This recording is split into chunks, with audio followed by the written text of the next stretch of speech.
Hello, my dear students. Welcome in my channel Mathematics on your tips. Yesterday हमने क्या किया था भाई? रेशो किया था. रेशो का हमें पता चल चुका है. अब हम सेकंड पार्ट पे पहुंच गए और जो है हमारा प्रपोर्शंस. अब प्रपोर्शंस का मीनिंग क्या होता है? देखिए हिंदी में हम क्या बोलते हैं इसको? समानुपात. यानी कि जो हमारे दो अनुपात थे, दो रेशो थी, वो क्या हो? इक्वल हो, तो क्या बन जाता है? वो प्रपोर्शंस बन जाता है. अगर हमें कोई भी इस तरीके से दे दी जाए बेटे, अब देखिए ये किसका साइन होता है? हमारा प्रपोर्शंस का. इंडिकेट्स हम इस तरीके से करते हैं इसको. नेक्स्ट अगर हमें दे दे 2:6, हमें सबसे पहले ये पता होना चाहिए ये हमारी ये दोनों होती है एक्सट्रीम टर्म्स, यानी कि जो दोनों की दोनों बाहर है, एक्सट्रीम टर्म्स. और बेटे ये जो अंदर होती है इसको हम बोलते हैं मीन, जो अंदर वाली होती है हमारी दोनों. ठीक है.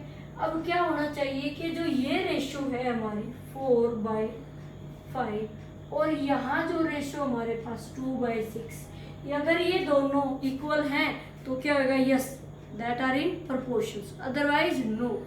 अब देखिए कैसे निकालेंगे ये इक्वल है या नहीं है. हमने ऐसे लिख लिया. हम क्या करेंगे इनको? Bye the cross multiply. बहुत इजी मेथड होता है क्रॉस मल्टीप्लाई के साथ. क्रॉस मल्टीप्लाई कर दो. अब इसको हमेशा ध्यान रखना, एक कॉमन मिस्टेक्स बच्चे कर देते, क्या करते हैं? कभी तो इसको कर देंगे मल्टीप्लाई, कभी इसको कर देंगे आपस में, और कई क्वेश्चंस में अंदर ये मेथड आपका रोंग करवा देता है. आप क्या करोगे?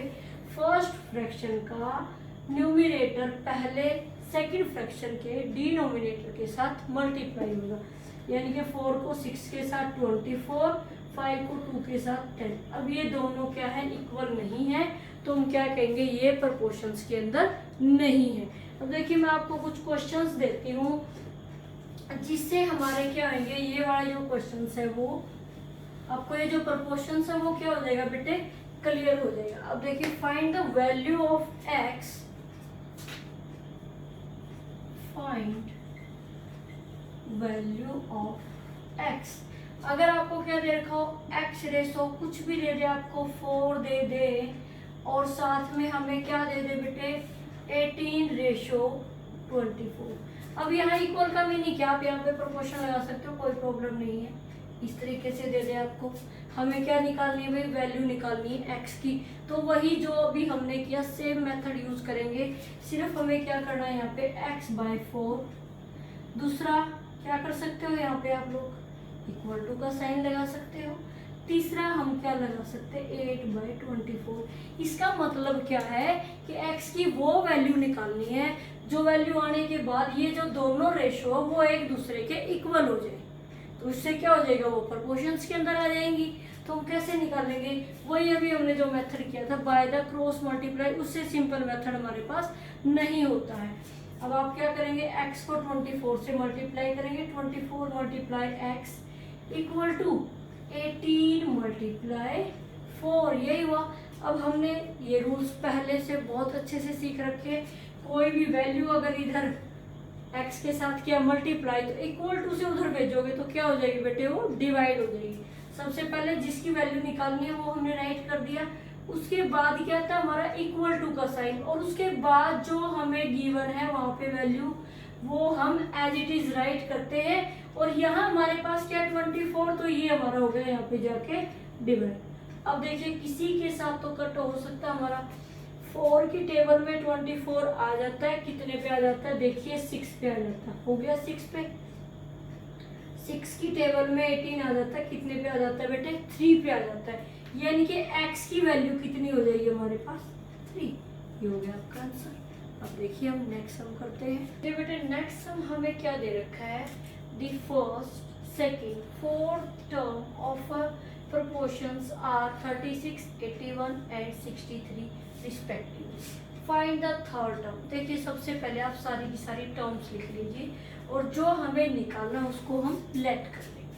देखिए लेट दी थर्ड टर्म. क्या लेट किया आपने? एक्स कर लिया. अब सभी को लिख दो. फर्स्ट टर्म फर्स्ट नंबर पे 36, फिर क्या दिया? रेशो.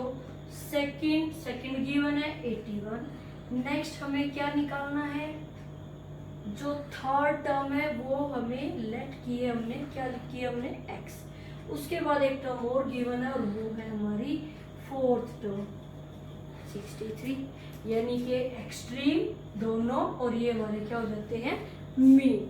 ठीक है, अब वही मेथड आप यहाँ पे यूज कर सकते हो, क्रॉस मल्टीप्लाई वाला, बहुत ही इजी तरीके से हम सोल्व कर सकते हैं। 36 divide by 81 equal to x divide by 63। तो हमें क्या करना है, क्रॉस मल्टीप्लाई, सिंपल सी चीज है, कर दो क्रॉस मल्टीप्लाई। 36 अब इधर आके क्या हो जाएगा 63 मल्टीप्लाई इक्वल टू से उधर x मल्टीप्लाई 81। अब वहां हमें किसको बचाना है भाई, x को बचाना है, तो 81 उधर से इधर आके क्या हो जाएगा हमारा डिवाइड, वही फंडा यूज होना है, टेंशन नहीं लेनी बिल्कुल भी। क्या करोगे आप 36 मल्टीप्लाई 63, यहाँ से आपका क्या आ जाएगा यहाँ पे डिवाइड, और उधर क्या बच गया बेटे हमारे पास x।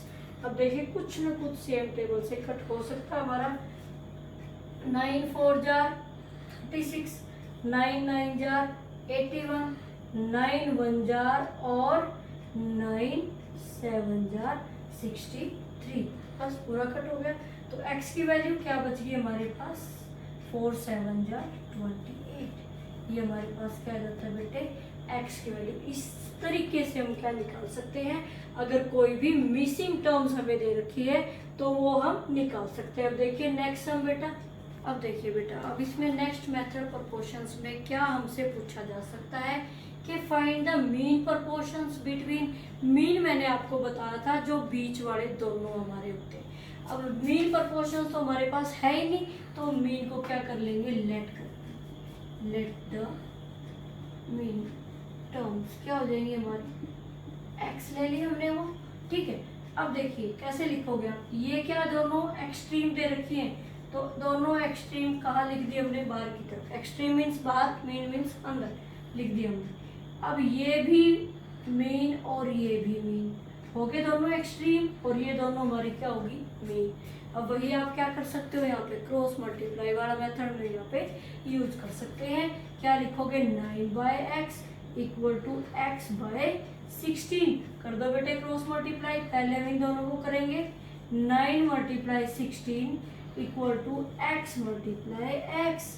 आप लोगों को पता ही है, पावर एंड एक्सपोनेंट में भी हमने पढ़ा है कि जब बेस सेम होता है पावर क्या हो जाती है आपस में प्लस। अब पावर यहाँ कुछ नहीं दिख रहा है, इसमें क्या 1 1 प्लस 1 2, तो यहाँ पे क्या बनेगा हमारे पास x की पावर 2, यहाँ पे क्या हो जाएगा 9 6।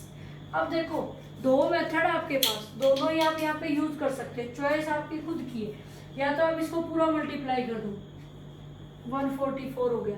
अब हमें स्क्वायर्स लर्न होने चाहिए बेटा, ये किसका होल स्क्वायर बनता है। अब आप क्या करोगे, जब x की वैल्यू निकालनी है, ये स्क्वायर है, इधर आके क्या हो जाएगा इसका स्क्वायर रूट बन जाएगा, और उधर क्या बन जाएगा हमारे पास x। अब बताइए जरा ये 144 किसका स्क्वायर होता है, किसका होता है 12 का स्क्वायर होता है हमारे पास, ये हमारा अंडर रूट और इक्वल टू से उधर x।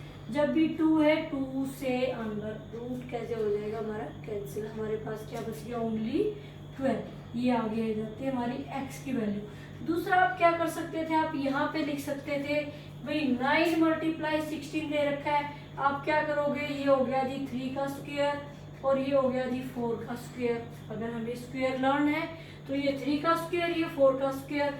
फिर हमने पावर एंड एक्सपोनेंट में क्या पढ़ा है कि जब हमारे क्या हो जाती है पावर सेम हो जाती है, तो अंदर वाला जो बेस है वो आपस में क्या हो जाएगा मल्टीप्लाई, और पावर को हम इकट्ठा लिख देते हैं।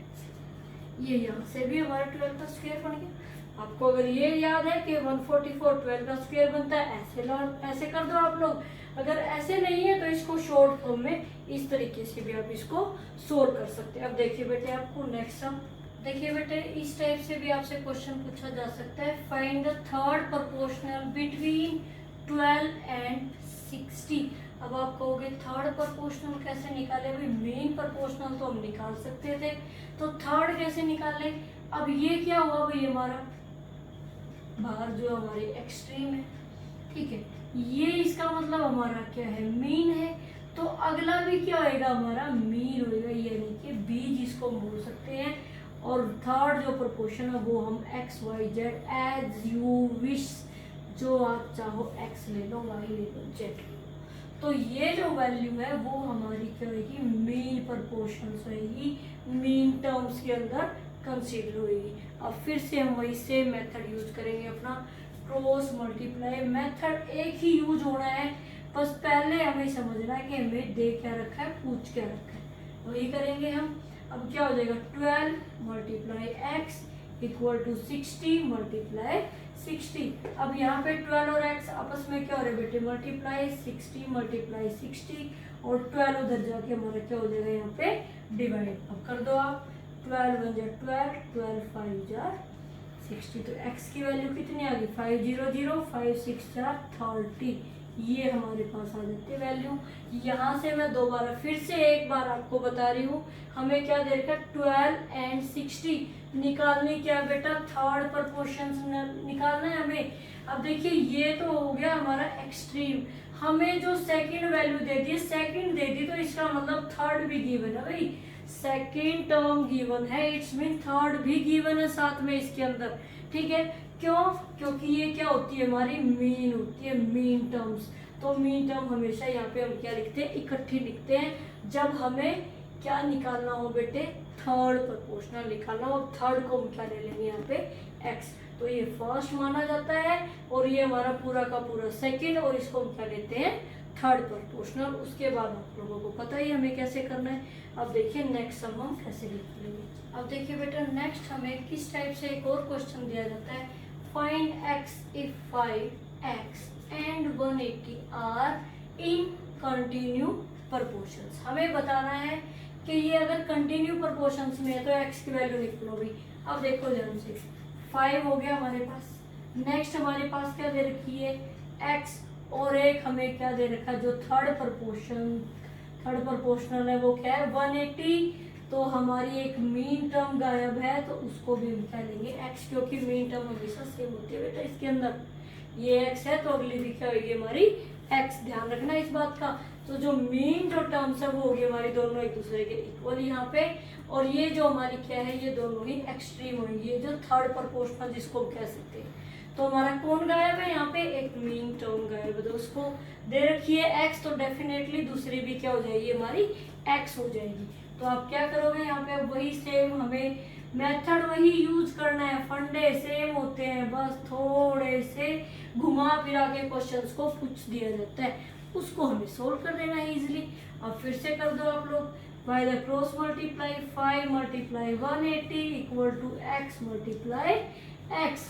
अब देखिए आप करेंगे, वहां से हमें क्या करना है, वही सेम आप इसको मल्टीप्लाई कर दो भाई, क्योंकि यहाँ से किसी का स्क्वायर बन नहीं रहा है हमारा। 5 4 जाओ 4 कैरी हो गया 900 इक्वल टू हमारे पास क्या हो जाएगा, x मल्टीप्लाई x, क्या हो गया भाई एक्स स्क्वायर। वहां से क्या हो जाएगा, ये इधर हम क्या लिखेंगे, इसका होल। अब देखिए आप कहोगे कि मैम अब कैसे पता चले, हमें तो लर्न नहीं है इतने लंबे चौड़े, तो आप इसको दूसरा मेथड यूज कर सकते हो, जिसको हम क्या कहते हैं, प्राइम फैक्टराइजेशन। देखिए वैसे आप इसको अगर सेटअप करना चाहो तो दूसरा मेथड भी है, ये भी मेथड है, इससे करोगे तो भी निकल जाएगा, ठीक है। दूसरा क्या होता है, जब हमें स्क्वायर्स करने होते हैं, शॉर्ट ट्रिक्स क्या होती है, ये 00 10 बनेगी भी स्क्वायर के अंदर बनता है हमारे पास, ठीक है। उसके बाद ये देख लो 9 किसका स्क्वायर बनता है भाई, किसका बनता है, 3 का, तो क्या आ गया हमारा 30। सिंपल सा मेथड है हमारे पास। आप इसको क्या लिखोगे, 30 का स्क्वायर, और साथ में क्या हो जाता है √ इक्वल टू एक्स, 2 से √ कैंसिल, तो हमारे पास x की वैल्यू कितनी आ जाती है बेटे, 30। ये था भाई बच्चों हमारा प्रोपोर्शंस। मुझे आशा है कि आपको बहुत अच्छे से समझ आ गया होगा। फिर भी अगर कोई कंप्लेंट रह जाती है तो कमेंट बॉक्स में ज़रूर से ज़रूर राइट करें, पर लाइक करना कभी ना भूलें, शेयर ज़रूर करें, सब्सक्राइब करें, कमेंट ज़रूर करें।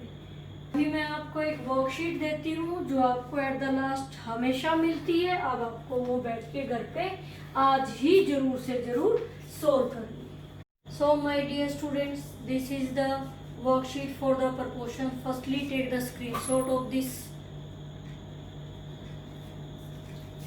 maybe you have taken the screenshot. So my dear students, please solve this worksheet like करना ना भूलें, सब्सक्राइब करें, कमेंट दें। Have a nice day. Thank you.